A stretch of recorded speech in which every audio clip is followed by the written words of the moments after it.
اعوذ باللہ من الشیطان الرجیم بسم اللہ الرحمن الرحیم۔ اصول دین کے ذیل میں چوتھا عنوان امامت۔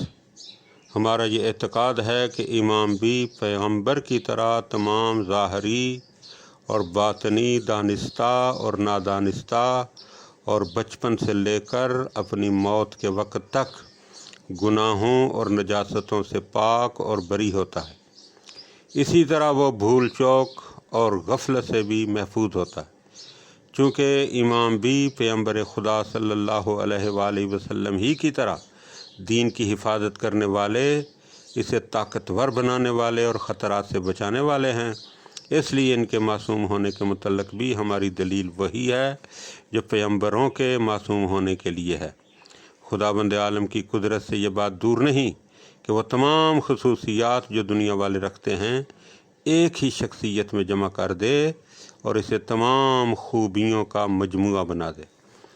ہمارا یہ بھی اعتقاد ہے کہ امام بھی پیغمبر اسلام صلی اللہ علیہ وآلہ وسلم کی طرح اخلاقی کمالات اور صفات مثلاً بہادری، بخشش، حفاظت نفس، سچ بولنے، انصاف کرنے، تدبیر کی خوبی، عقل مندی اور علم میں تواضع میں سب لوگوں سے بلند ہوتا ہے۔ اس لیے بھی ہماری وہی دلیل ہے کہ پیغمبروں میں تمام خوبیاں لازمی طور پر ایک جگہ جمع ہو گئی تھیں، لیکن امام کے علم اور بصیرت سے وہ نکات، سچائیاں اور تمام خدائی معلومات مراد ہیں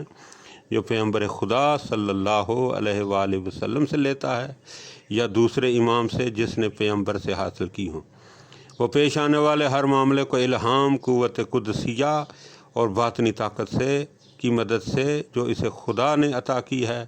حقائق کو سمجھتا ہے۔ چنانچہ جب کبھی کسی امام کسی معاملے کی طرف متوجہ ہوا اور اس نے چاہا کہ اس کی حقیقت سمجھ لے تو اسے فی الفور سمجھ جاتا ہے اور اس کے جاننے سمجھنے میں کوئی غلطی یا خامی نہیں ہوتی، اور نہ اسے اس کے لیے عقلی دلیلوں، ہدایت اور رہنمائی کی ضرورت پڑتی ہے، حالانکہ امام کے علم میں بڑھنے کی بھی صلاحیت ہوتی ہے۔ اسی لیے پیغمبر خدا صلی اللہ علیہ وآلہ وسلم اپنی دعا میں خدا سے عرض کرتے تھے کہ رب زدنی علما، اے خدا میرے علم میں اضافہ فرما۔ اماموں کی سوانح عمریوں کے مطالعے سے یہ بات اسی طرح ظاہر ہوتی ہے جس طرح پیغمبر خدا صلی اللہ علیہ وآلہ وسلم کی زندگی کے واقعات سے دوسروں کے مقابلے میں ان کے روحانی علمی کمالات معلوم ہوتے ہیں۔ تاریخ بتاتی ہے کہ ائمہ اطہار علیہم السلام نے کسی شخص سے تربیت نہیں پائی، نہ کسی استاد اور معلم سے سبق پڑھا، اور نہ بچپن سے لے کر بلوغ تک کسی کے پاس لکھنے پڑھنے کے لیے ہی گئے۔ تاریخ سے یہ بات بالکل معلوم نہیں ہوتی کہ امام مکتب گئے ہوں یا انہوں نے کسی موقع پر اور کسی لمحے میں کسی استاد کے سامنے زانو ادب طے کیا ہو۔ اس کے باوجود ہم دیکھتے ہیں کہ وہ علم و کمال کے اس درجے پر ہیں کہ جہاں کوئی ان کا ہمسر نہیں ہے۔ ان سے کبھی کوئی ایسا سوال نہیں کیا گیا جس کا انہوں نے اسی وقت جواب نہ دیا ہو، اور کبھی ان کی زبان پر یہ جملہ جاری نہیں ہوا کہ میں نہیں جانتا، اور کبھی انہوں نے سوال کرنے والے سے یہ نہیں کہا کہ سوچ کر یا کتاب میں دیکھ کر تمہیں جواب دوں گا۔ کسی سوانح نگار کی ایسی کوئی کتاب پیش نہیں کی جا سکتی جو اسلام کے عالموں، راویوں، فقیہوں کا حال تو لکھتی ہے، لیکن ان کی تربیت، تعلیم اور شاگردی کے زمانے